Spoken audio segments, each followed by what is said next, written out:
ഭൂമിയുടെ അവസാനം എപ്പോഴാകും? ശാസ്ത്രലോകം നിരന്തരം ഉത്തരം തേടുന്ന ഒരു ചോദ്യമായിരുന്നു ഇത്. ഇതിൽ നിർണായകമായൊരു കണ്ടെത്തൽ പുറത്തുവരികയാണ് ഇപ്പോൾ. പ്രപഞ്ചത്തിൽ ജീവന്റെ തുടിപ്പുള്ള ഗ്രഹമാണ് ഭൂമി. ഏകദേശം 4.5 ബില്യൺ വർഷങ്ങൾക്ക് മുൻപാണ് ഭൂമി രൂപപ്പെട്ടതെന്നാണ് വിശ്വാസം. പണ്ടുമുതൽ തന്നെ നിരവധി പരിണാമങ്ങൾക്ക് വിധേയമായാണ് ഭൂമി ഇന്നത്തെ നിലയിൽ എത്തിയത്. ഇതിനിടെ നിരവധി ജീവജാലങ്ങൾ ഭൂമിയിൽ നിന്ന് അപ്രത്യക്ഷമാവുക പോലും ചെയ്തു. ഇതിനിടയിൽ ഭൂമിയുടെ അവസാനത്തെക്കുറിച്ചും ലോകാവസാനത്തെക്കുറിച്ചുമുള്ള ചർച്ചകളും സജീവമായി. ഇതിനെക്കുറിച്ച് പല പ്രവചനങ്ങളും നടന്നു. മതപണ്ഡിതന്മാർ, സാധാരണക്കാർ, ശാസ്ത്രജ്ഞർ തുടങ്ങിയവരും ലോകാവസാനത്തെക്കുറിച്ച് പല വാദങ്ങളും ഉയർത്തി. ഇപ്പോഴിതാ ഭൂമിയുടെ അവസാനം എപ്പോഴാണെന്ന് കണ്ടെത്തിയിരിക്കുകയാണ് ശാസ്ത്രജ്ഞർ. ഒരു ദിവസം ഭൂമി സമ്പൂർണമായ നാശത്തിന് വിധേയമാകുമെന്നും കരയിലോ കടലിലോ ഒരു ജീവി പോലും അവശേഷിക്കില്ലെന്നും ശാസ്ത്രജ്ഞർ വ്യക്തമാക്കുന്നു.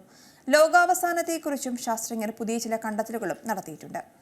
അടുത്ത 250 ദശലക്ഷം വർഷങ്ങൾക്കു ശേഷം ഒരു മഹാദുരന്തം സംഭവിക്കുമെന്നും അതിൽ ഭൂമി പൂർണ്ണമായും നശിക്കുമെന്നും ശാസ്ത്രജ്ഞർ വ്യക്തമാക്കുന്നു. ഈ ദുരന്തം മനുഷ്യരുൾപ്പെടെ ഭൂമിയിലെ എല്ലാ ജീവജാലങ്ങളെയും നശിപ്പിക്കും. ആ സമയത്ത് ഭൂമിയുടെ താപനില 70 ഡിഗ്രി സെൽഷ്യസിലെത്തും. ഈ താപനിലയിൽ ഒരു ജീവജാലത്തിനും അതിജീവിക്കാൻ കഴിയില്ലെന്നും ശാസ്ത്രജ്ഞർ വ്യക്തമാക്കുന്നു. കമ്പ്യൂട്ടർ സിമുലേഷനിലൂടെയാണ് ശാസ്ത്രലോകം ഈ കണ്ടെത്തൽ നടത്തിയത്. ഭൂമിയിലെ കാർബണിന്റെ അളവ് വർദ്ധിക്കുന്നത് ഭൂമിയെ നാശത്തിലേക്ക് നയിക്കുന്നതിന്റെ വേഗം വർദ്ധിപ്പിക്കുമെന്നും വിദഗ്ധർ മുന്നറിയിപ്പ് നൽകുന്നു. സമാനമായ സാഹചര്യം 66 ദശലക്ഷം വർഷങ്ങൾക്ക് മുൻപ് ഉണ്ടായെന്നും അതാണ് ദിനോസറുകളുടെ വംശനാശത്തിന് കാരണമായതെന്നും കണ്ടെത്തലിൽ പറയുന്നുണ്ട്. ഏകദേശം 300 ദശലക്ഷം വർഷങ്ങൾക്ക് മുൻപ് ഭൂമിയിലെ എല്ലാ ഭൂഖണ്ഡങ്ങളും ഒരു വലിയ സമുദ്രത്താൽ ചുറ്റപ്പെട്ട് ഒരുമിച്ചായിരുന്നു നിലനിന്നിരുന്നത് എന്നാണ് കണ്ടെത്തൽ. ഇത് പാനജിയ എന്നാണ് അറിയപ്പെട്ടിരുന്നത്. ഇത് സാവധാനം പിളർന്ന ഇപ്പോഴുള്ള ഭൂഖണ്ഡങ്ങളായി മാറിയെന്നാണ് പറയപ്പെടുന്നത്.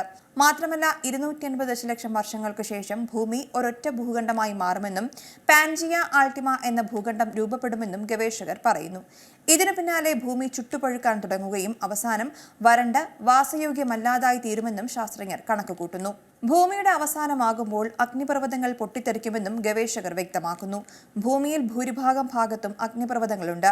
ഇവ പൊട്ടിത്തെറിച്ച് ഭൂമിയിൽ കാർബൺ ഡൈ ഓക്സൈഡിന്റെ അളവ് കൂടുകയും ഭക്ഷണവും ജലസ്രോതസ്സുകളും ഓക്സിജനുമില്ലാതെ ഭൂമിയിലെ ജീവൻ അവസാനിക്കുമെന്നും ശാസ്ത്രജ്ഞർ വ്യക്തമാക്കുന്നു. ചൂട് അസഹനീയമാകുന്നതോടെ ഭൂമിയിൽ ഒരു ജീവജാലത്തിനും അതിജീവനം സാധ്യമാകാതെ വരുമെന്നും ഗവേഷണ സംഘത്തിന്റെ മേധാവി അലക്സാണ്ടർ പാരൻസ്വിത്ത് പറയുന്നു. അദ്ദേഹത്തിന്റെ ഗവേഷണം 2023 നേച്ചർ ജിയോ സയൻസിൽ പ്രസിദ്ധീകരിച്ചിട്ടുണ്ട്. പാൻജിയ അൾട്ടിമയുടെ വടക്കൻ ഭാഗങ്ങൾ മാത്രമാണ് വാസയോഗ്യമായ സ്ഥലമായി കാണപ്പെടുകയുള്ളൂവെന്നും ഗവേഷകർ വ്യക്തമാക്കുന്നുണ്ട്. ഏറ്റവും പുതിയ വാർത്തകളും വിശേഷങ്ങളും വിരൽത്തുമ്പിലറിയാൻ സീ മലയാളം ന്യൂസ് എല്ലാ ഡിജിറ്റൽ പ്ലാറ്റ്ഫോമുകളിലും ലഭ്യം.